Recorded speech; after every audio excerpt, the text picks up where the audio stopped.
আজকের গল্পের নাম রাজকন্যার নূপুর ও রাখালবাসী। রাজকন্যা রূপসা প্রাসাদের বিশাল বাগানে হাঁটছেন। তার পরনে দামি রেশমি পোশাক। তিনি মনমরা হয়ে আকাশের দিকে তাকিয়ে আছেন। চারদিকের জাঁকজমক তাকে টানে না। তিনি একাকিত্ব অনুভব করছেন। গ্রামের এক অতি দরিদ্র কিন্তু মেধাবী ছেলে আকাশ যে বাঁশি বাজায়।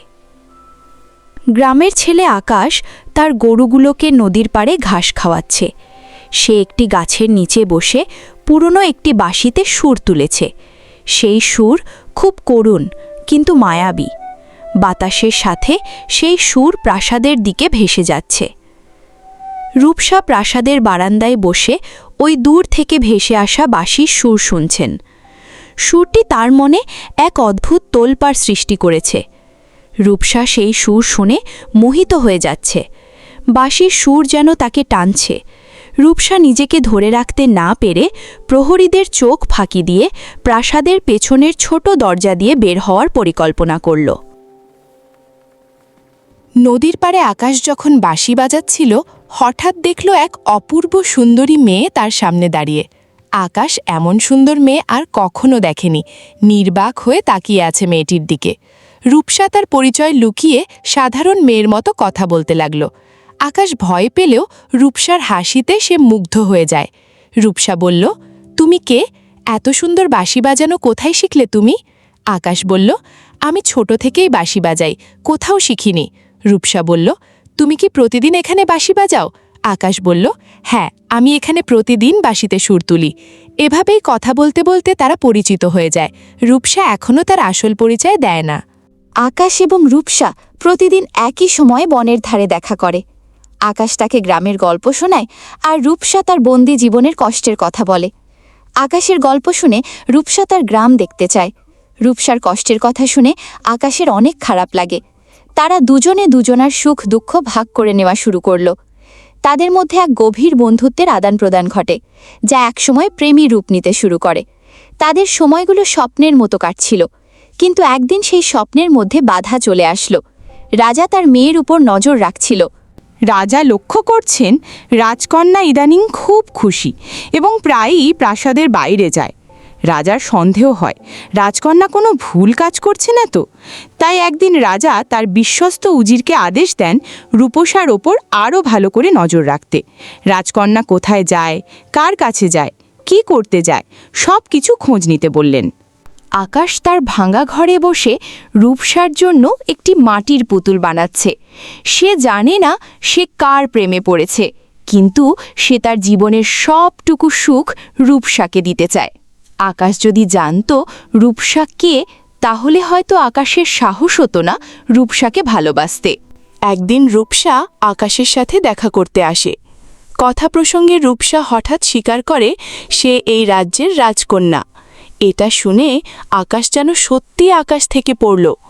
আকাশ চমকে ওঠে এবং নিজের দারিদ্র্যের কথা ভেবে পিছিয়ে যেতে যায়, কারণ একজন রাজকন্যার সাথে তাকে মানায় না। ঠিক তখনই রূপসা আকাশের হাত ধরে বলে, মন কখনো রাজপ্রাসাদ চেনে না, সে শুধু ভালোবাসা চেনে। রূপসাও আকাশের প্রেমে আবেগে সব কিছু ভুলে গেছে। রূপসা এটাও ভুলে গেছে তার বাবা রাজ্যের রাজা, তিনি কখনোই এই সম্পর্ক মানবে না। এভাবেই চলছিল আকাশ আর রূপসার প্রেম, কিন্তু বেশি দিন এই সুখ তাদের সইল না। একদিন গাছের আড়াল থেকে উজির তাদের একসাথে দেখে ফেলে। এই দৃশ্য দেখে উজির তো পুরাই রেগে আগুন। সে রাগে গড়গড় করতে করতে প্রাসাদের দিকে রওনা হয় রাজাকে খবর দিতে। উজিরের কাছ থেকে শুনে রাজা অনেক রেগে গেলেন। তিনি এটা সহজে মানতে পারবেন না, এটাই স্বাভাবিক। রাজা তার সৈন্যদের আদেশ দিলেন আকাশকে বন্দী করে আনার জন্য।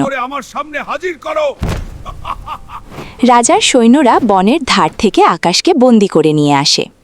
আকাশকে রাজার সামনে আনা হয় বন্দী করে। সেখানে রাজকন্যাও ছিল। তারপর রাজকন্যার সামনেই আকাশকে চাবুক মারা হয়। আকাশ যন্ত্রণায় কাতরালেও রূপসার দিকে তাকিয়ে হাসে। আকাশ নিজের কষ্ট লুকিয়ে রূপসার প্রতি তার ভালোবাসার গভীরতা প্রকাশ করে। রূপসা এটা দেখে কান্নায় ভেঙে পড়ে। আকাশকে অন্ধকার কালকুঠুরিতে বন্দী করা হয়েছে। আকাশের বাঁশিটি ভেঙে ফেলা হয়েছে। জীর্ণ কুঠুরির জানলা দিয়ে আসা চাঁদের আলোয় সে তার ভাঙা বাঁশিটির দিকে তাকিয়ে রূপসাকে মনে করছে। রূপসার সাথে কিভাবে দেখা হলো, কিভাবে পরিচয় হলো, তারপর বন্ধুত্ব, সেই বন্ধুত্ব থেকে প্রেম, সবকিছু আকাশের মনে পড়তে লাগল। আকাশের অসহনীয় যন্ত্রণা দেখে রূপসা আর সহ্য করতে পারল না। সব ভয় কাটিয়ে পরদিন সকালে রূপসা রাজদরবারে গিয়ে রাজার সামনে দাঁড়িয়ে পড়ে। সে স্পষ্ট জানিয়ে দেয়, যদি আকাশকে মুক্তি না দেওয়া হয় তবে সে নিজেকে শেষ করে দেবে। রাজার আভিজাত্য আর সন্তানের ভালোবাসার মধ্যে যুদ্ধ শুরু হয়। রাজা ভেবে পাচ্ছিল না কি করবে।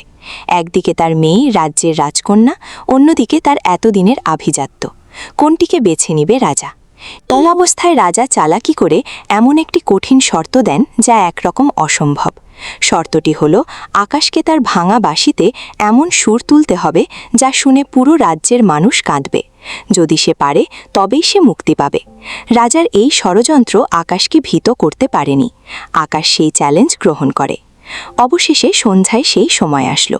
পুরো রাজ্যবাসী প্রাসাদের সামনে জড়ো হয়েছে আকাশের বাঁশির সুর শোনার জন্য। সবাই ভাবছে আকাশ হয়তো পারবে না।